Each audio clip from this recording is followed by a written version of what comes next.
All right, good afternoon. I won't hold you too long. I know you're all hungry. My name is Benjamin Evans, obviously, and my paper is on the strategic and tactical threats posed by the American military's reliance on GPS systems and alternatives to mitigate these threats. In this presentation, we'll be going over my thesis, the importance of this argument, brief history of GPS, military uses of GPS, vulnerabilities of GPS, existing GPS alternatives, how to prioritize GPS alternatives, and the conclusion. My thesis. The modern American military relies upon the global positioning system to provide critical activities such as navigation, tracking, and weapons guidance. However, due to the inherent vulnerabilities of GPS, alternative systems must be fully pursued and prioritized by the Department of Defense. Many GPS alternatives already exist, but have not yet been integrated into the military due to a lack of prioritization by the Department of Defense. This can be remedied through simple policy changes within the Department of Defense, which clearly delegate the responsibility for the pursuit and integration of GPS alternatives, increase cooperation within the agency, and clearly define the need for a GPS alternative. So why is this argument important? China, Russia, Iran, and North Korea all have access to significant GPS interference capabilities. Many of these countries have already utilized these capabilities against the American military. Furthermore, interference equipment has become cheap and readily available.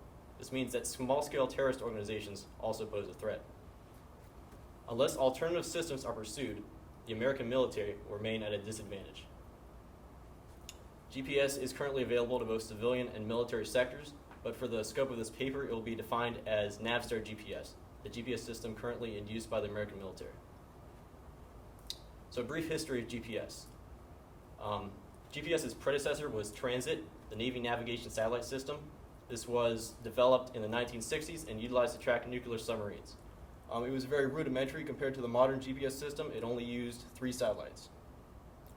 The early success of Transit spawned 2 more programs developed by the U.S. Navy and U.S. Air Force respectively, Tomation and Project 661B. Both were upgrades, but they both had their limitations. Tomation was limited to 2-dimensional tracking, which was not sufficient for all purposes. For example, it could not track high-speed aircraft. Project 661B required at least 4 separate satellite constellations, 2 of which had to be based outside of the continental United States, which obviously posed a problem. Therefore, in 1973, Navstar GPS was created. It utilized the best elements of the previous systems and could be used by all military branches together.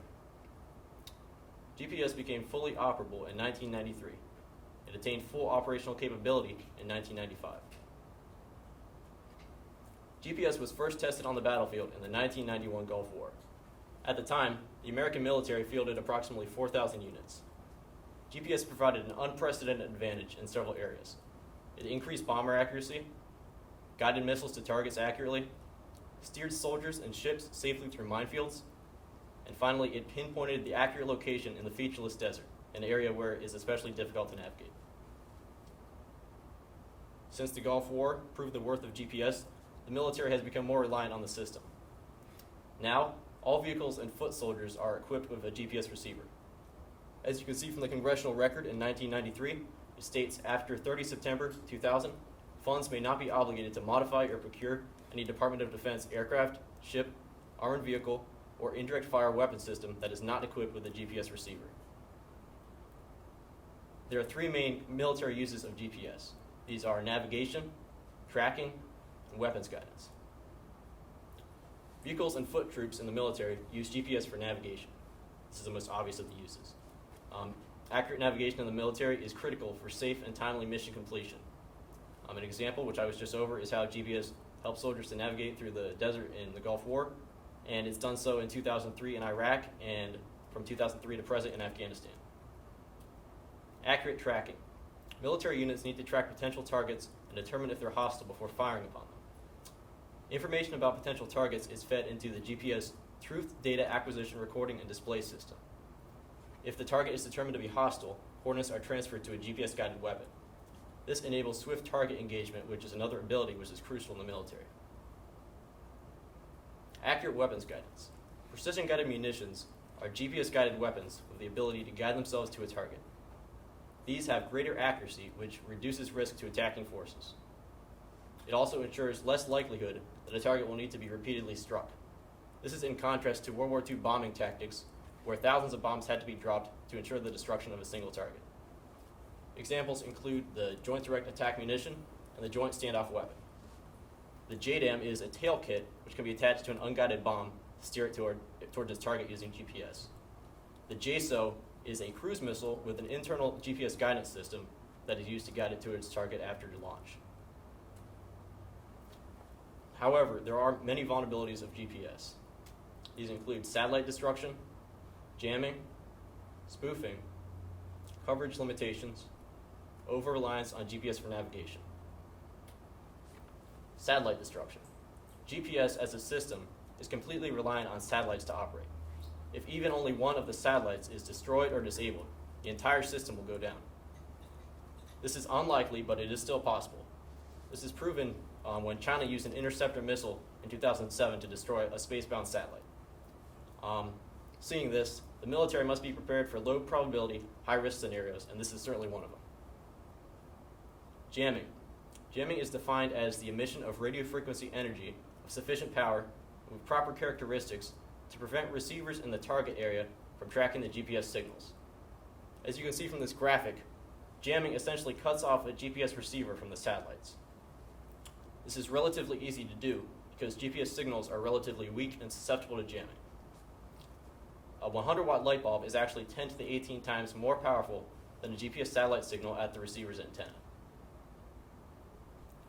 Furthermore, the Defense Intelligence Agency reports that China, Russia, Iran, and North Korea all have access to significant GPS jamming capabilities. They have used these capabilities against the American military. Examples include, in 2014, Russia jammed an American drone operating out of Syria, and in 2015, China did the same to American drones in the South China Sea. Furthermore, jamming equipment in the past was expensive and bulky, limiting its use to conventional military forces. Today, it can be bought online for as cheap as $60. Small-scale terrorist organizations can now easily gain access to jamming equipment, which only increases the threat. Spoofing. Spoofing is defined as a pernicious type of intentional interference whereby a GPS receiver is fooled into tracking counterfeit GPS signals. As you can see from this graphic, spoofing essentially misleads a GPS receiver into believing its location is different from its true location. Spoofing is more difficult to accomplish than jamming, but can defeat virtually any anti-jamming equipment. As with jamming equipment, spoofing equipment has also become easier to obtain over the years. At the 2015 DEF CON hacking conference, 2 Chinese researchers presented a guide for building a GPS spoofing device and sold kits for as low as $300. The instructions can still be found online. Before this presentation, spoofing incidents were rare. Afterwards, spoofing incidents increased dramatically. One example is the U.S. Customs and Border Protection Agency drones began to be spoofed by the Mexican cartel. Another example, in 2017, Iran utilized spoofing to capture an American drone operating out of Afghanistan, as you can see from this picture. Obviously, this has some very serious implications. They could replicate the technology, there's political implications, I could go on forever. But the point of this is that spoofing, although harder to accomplish than jamming, is still a very real threat to GPS. It should be taken seriously. Coverage limitations. GPS is limited by inherent satellite coverage limitations. Remote regions such as the Arctic, which may become contentious in the future, have little to no coverage. Coverage is limited by other factors including urban areas, wooded areas, mountainous areas such as Afghanistan, and extreme weather. Furthermore, the American military's over-reliance on GPS for navigation has become a vulnerability in and of itself. The military, unfortunately, has lost its emphasis on conventional navigation skills. These are still taught in training, but the general attitude within the military is that GPS has made such training unnecessary. This can have deadly consequences on the battlefield. An example is Sergeant Damian Sanricha, who in 2005 was a member of an infantry squad on a patrol in Iraq. The patrol was navigating using GPS when their device died. Left without GPS and without enough training to navigate conventionally, they were effectively lost in a hostile urban environment. Luckily, they were close to their base and managed to make it back safely, but had they not been, it could have ended a lot worse. The military cannot afford to continue to rely on GPS. alternatives must be pursued. Many already exist or are in development, which is what I'm going to talk about next. Honeywell, for example, is developing vision-aided navigation. This system compares live camera feed with maps to determine a location. Honeywell is also developing celestial-aided navigation, which tracks stars and space objects and uses their location in reference to the device's location to determine the location. Magnetic anomaly-aided navigation measures Earth's magnetic strength and compares it to magnetic maps to determine a location. Lockheed Martin is developing a similar technology called dark ice. Dark ice utilizes magnetic sensing to find location. It uses synthetic diamond to locate magnetic field anomalies and overlays it onto a magnetic map of the Earth, much similar to this graphic here. Enhanced LORAN, or eLORAN, is another GPS alternative which uses land-based transmitters to determine location. It fields a much stronger signal than GPS, making it much less vulnerable to interference. It was originally used in World War II as LORAN-C, upgraded by the Department of Defense to eLORAN, but unfortunately the program was discontinued in 2010. Nevertheless, eLORAN still proves a very viable alternative to GPS. Despite calls for GPS alternatives, the Department of Defense is currently unwilling to prioritize them. This is because the Department of Defense is currently focused on GPS-3. This has been in development since the year 2000, heavily invested in by the Department of Defense. Lockheed Martin claims that GPS-3 has much enhanced capabilities.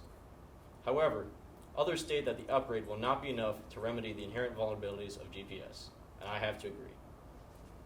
The Government Accountability Office has several policy suggestions to help aid the Department of Defense in pursuing and prioritizing GPS alternatives. The first of these is to increase collaboration within the agency. The second is to focus on resiliency. The third is to clarify requirements for GPS alternatives. The fourth is to coordinate with industry. The fifth is to institutionalize open architecture. And the sixth is to analyze vulnerabilities of GPS alternatives. A more immediate solution is refocused navigation training. The military already provides limited conventional navigation training. However, this training must be refocused and centered around proficiency in conventional navigation skills rather than using GPS as the cornerstone of navigation. When GPS fails, our service members must be able to fall back upon well-established conventional navigation skills. In conclusion, the Department of Defense must prioritize GPS alternatives. The Department of Defense must be flexible to official policy recommendations. And finally, conventional navigation training must be emphasized. Thank you. Okay, we'll open it up to questions. I think this is really interesting stuff because something very similar is happening in the hiking world where everyone is switching to wrist-based GPS. Oh, really? And so it's all these people that are not hikers. They've never done orienteering. They want to get outside and enjoy nature because it's COVID. And guess what's happening? They're all getting lost on the mountain, and it's like causing tons of emergency personnel and first responders time and money because they don't know how to use their GPS or it dies. So, and none of them know how to use a compass. All right. Not that they have one. Uh-huh. Whereas that used to be, everyone had to know how to, you had to have basic.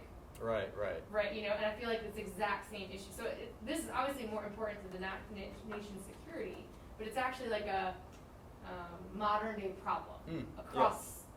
Yeah. I can see that. Yeah, definitely. you know what I mean? So it's really interesting. You did such a good job presenting that. I felt like I was at West Point. I understand the issue for GPS for troops, but I have a bigger concern because so much of our defense is based on weapon systems that are completely reliant on missiles, for example. If GPS can be jammed or blocked or disabled, what does that say for all of the missile silos we have with missiles that we would rely on as an ultimate tool to defend this country? Well, they can definitely be affected. And in my paper, I didn't have time to explain it here because of time constraints, but in my paper, I explained that there was an Air Force study, I forget when it was done, but it proved that if it's close enough to the receiver, GPS interference equipment can actually change the trajectory of GPS-guided missiles. So it definitely does prove a threat to I'm the assuming missiles. that we can do the same thing to our Right. adversaries. And can this also interfere?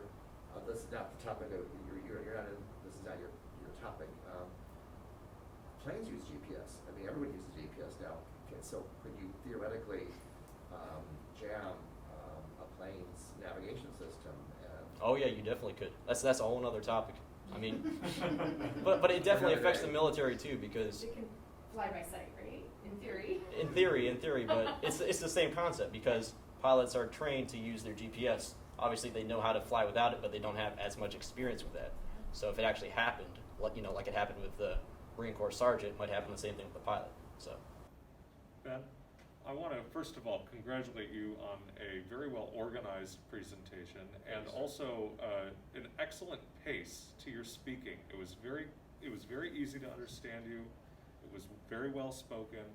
So it was clear you spent some time with that, and thank you.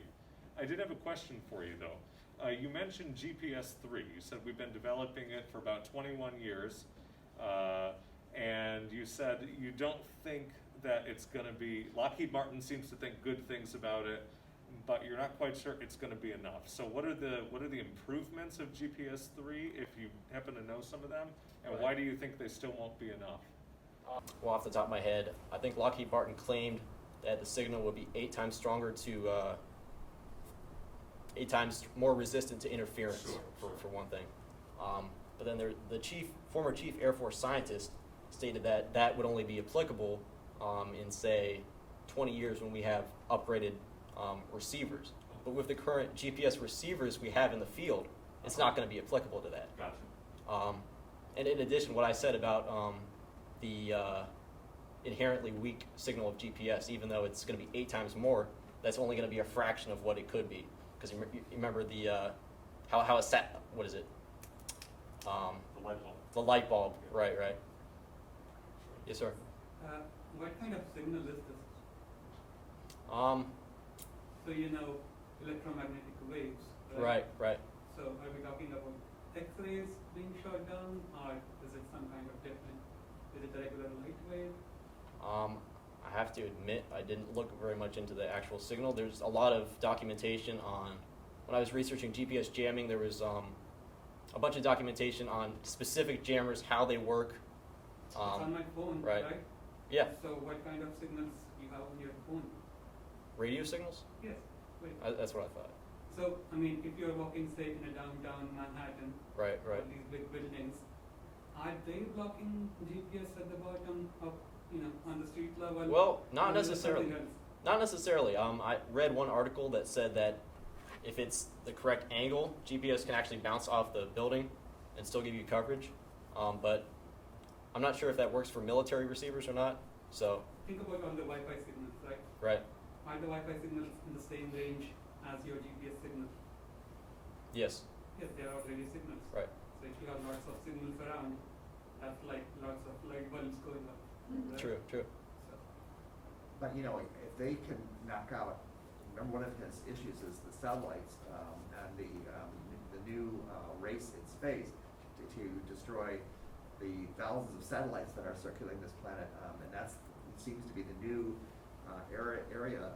And if they can do that, they can knock out all military satellites and all the communication satellites and shut down whole systems. That's already the nightmare scenario, that this is the doomsday situation where you could really shut down really vital infrastructure through knocking out satellites. Definitely.